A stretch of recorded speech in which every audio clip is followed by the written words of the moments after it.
प्रभु मुझे सहारा है तेरा, जग के पालनहार। कार्तिक मास महात्म्य की कथा करूं विस्तार। जय श्री कृष्णा, राधे राधे सभी को। ज्ञान कथा सार यूट्यूब चैनल की ओर से आप सभी को कार्तिक मास की हार्दिक शुभकामनाएं। श्रोताओं, आज मैं आप सभी के समक्ष कार्तिक मास महात्म्य का 5वां अध्याय प्रस्तुत कर रही हूँ। राजा पृथु बोले, हे नारद जी, आपने कार्तिक मास में स्नान का फल कहा, अब अन्य मासों में विधि पूर्वक स्नान करने की विधि, नियम और उद्यापन की विधि भी बतलाइए। देव ऋषि नारद ने कहा, हे राजन, आप भगवान विष्णु के अंश से उत्पन्न हुए हैं, अतः यह बात आपको ज्ञात ही है। फिर भी आपको यथाचित विधि विधान से बतलाता हूँ। आश्विन माह में शुक्ल पक्ष की एकादशी से कार्तिक के व्रत करने चाहिए। ब्रह्मा मुहूर्त में उठकर जल का पात्र लेकर गांव से बाहर पूर्व अथवा उत्तर दिशा में जाना चाहिए। उसके बाद जो मनुष्य मुख शुद्धि नहीं करता, उसे किसी भी मंत्र का फल प्राप्त नहीं होता है। अतः दांत और जीभ को पूर्ण रूप से शुद्ध करना चाहिए और मंत्र का उच्चारण करना चाहिए। हे वनस्पतिये, आप मुझे आयु, कृति, तेज, प्रज्ञा, पशु, संपत्ति, महाज्ञान, बुद्धि और विद्या प्रदान करो।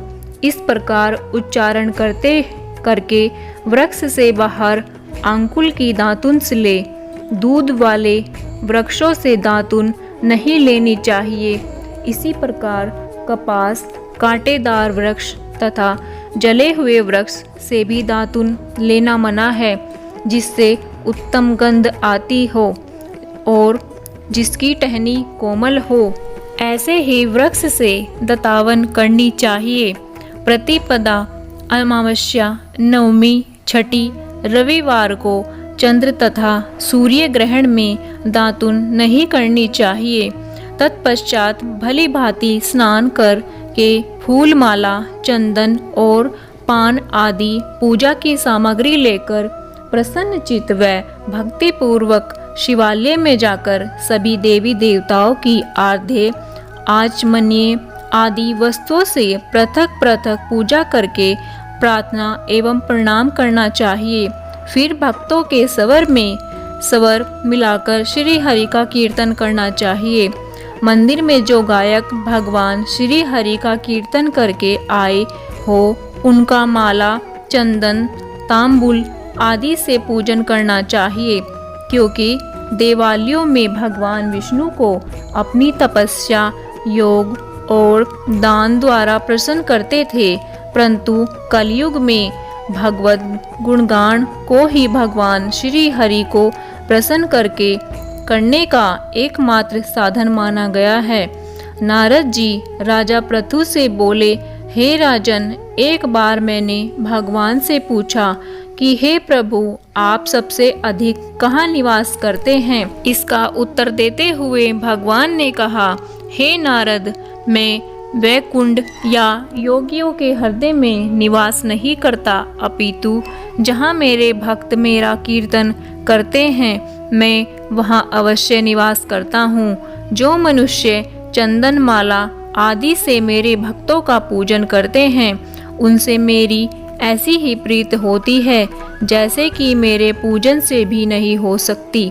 नारद जी ने कहा, शिरीष, धतूरा, गिरजा, चमेली, केसर, कंधार और कटहल के फूलों व चावलों से भगवान विष्णु की पूजा नहीं करनी चाहिए।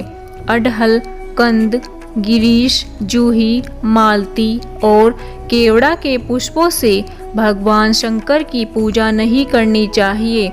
जिन देवताओं की पूजा में जो फूल उचित हो, उन्हीं से पूजा करनी चाहिए।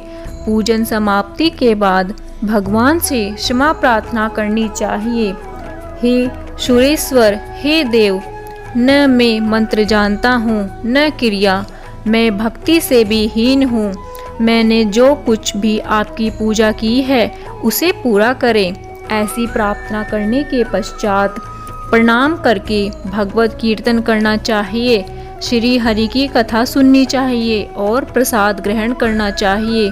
अतः जो मनुष्य इस विधि के अनुसार कार्तिक व्रत का अनुष्ठान करते हैं वह जगत के सभी सुखों को भोगते हैं और अंत में मुक्ति को प्राप्त होते हैं। जय श्री कृष्णा, जय श्री हरि। ज्ञान कथा सार का ये वीडियो आपको कैसा लगा हमें कमेंट बॉक्स में ज़रूर बताइए और हमारे वीडियो को ज़्यादा से ज़्यादा शेयर कीजिए। अगर आप चैनल पर नए हैं तो चैनल को सब्सक्राइब कीजिए। जय श्री कृष्णा, राधे राधे।